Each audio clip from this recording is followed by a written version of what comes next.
Hi, welcome to Mexican Darkness, the podcast where we explore the most twisted means and chilling crimes that have marked Mexico. I'm Danny. And I am Mike. Today we're diving into a topic that make your skin crawl, the most notorious serial killers in our country.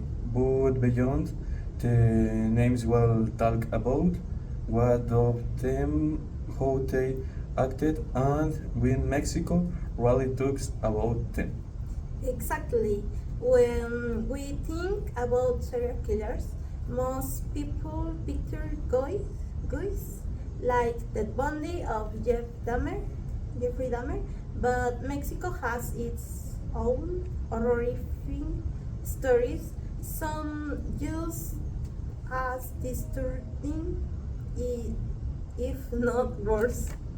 Right, and what even discovered is that many of death's case went unnoticed for years. Today we'll talk about three names that left a mark on Mexican criminal history.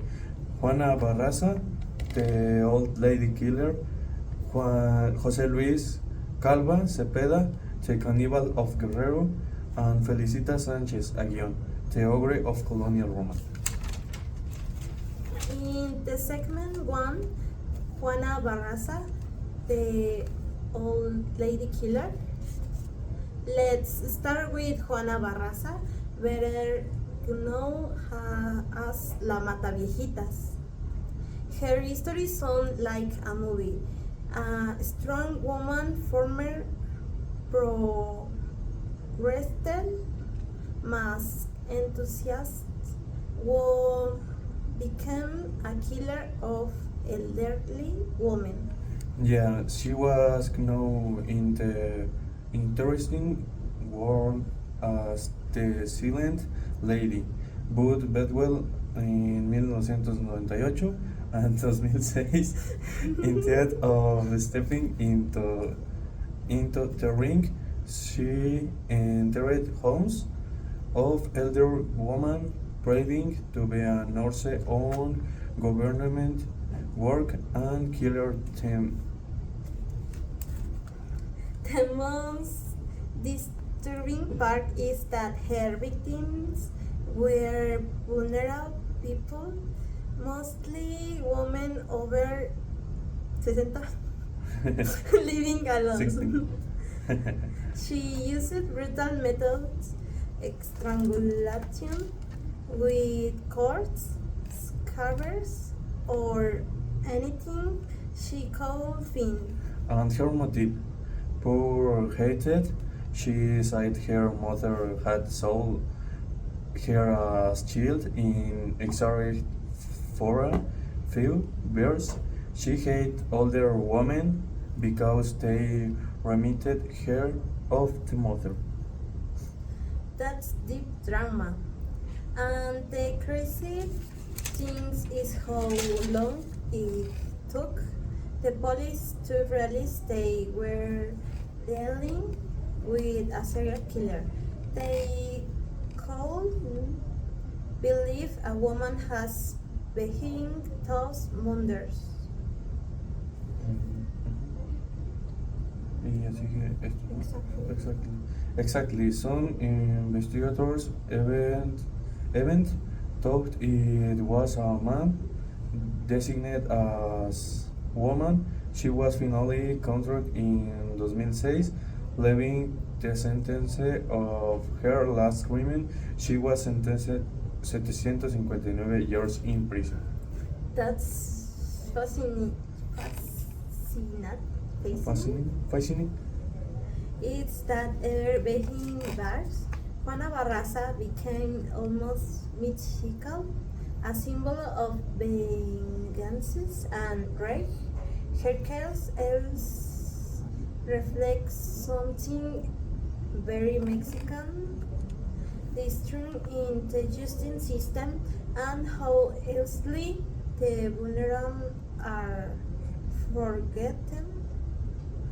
Segment 2, José Luis Calva Cepeda, The Cannibal of Guerrero. Now let's move on to something starting out of a psychological horror story. José Luis Calva Cepeda, also known as the Cannibal of Guerrero. He was a great poet, heaven climate. Edgar Allan Poe inspired him. Yeah, but his art is something truly monstrous. In 2007, police entered his apartment in Mexico City, Guerrero. Neighbors and phone was looked like a horror movie set. Chunks of human flesh interfrit, cooked bones in a pot, and a head in a cereal box. I remember that when the officers asked him if it was what they thought, he calmly said he was experimenting with human meat. He claimed was reading a novel about a cannibal killer and was immersing himself in the role. In reality, he had killed at least three women. Women had dated. After killing them, he dismembered their bodies. There's evidence suggesting he also ate parts of them. The creepiest part, he worked party while cooking. In his diary, they found no lights like. His case never reached sentencing. He was found hanged in his cell, officially suicided. From some say he was murdered.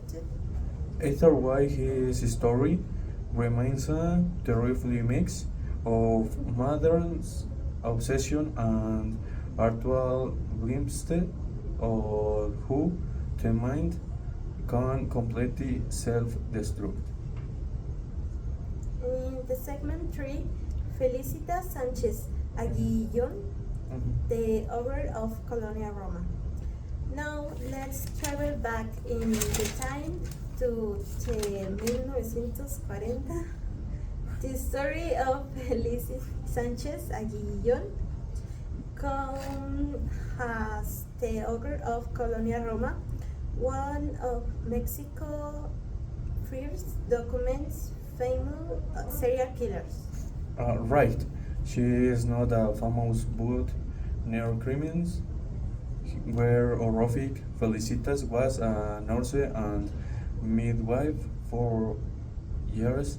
She sold babies and performed illegal abortions, but over time she began killing the infants she could see. Her home on Salamanca Street became a literal house of horrors.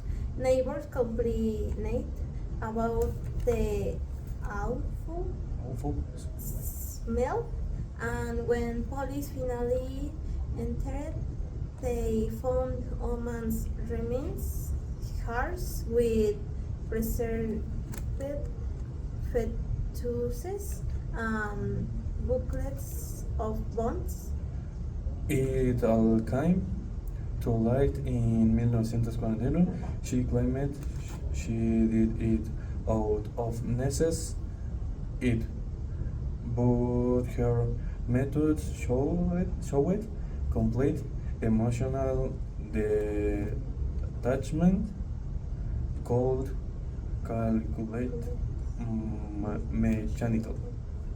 She was arrested, but here's the twist. She was never officially convicted. The case got buried in bureaucracy. Some say she committed suicide before the trial. Others claim she was secretly released. And what's interesting in show, the media portrayed her both as a monster and as a dangerous woman for stepping outside traditional morals. It was 1940 Mexico, conservative, moralistic, and her case became taboo.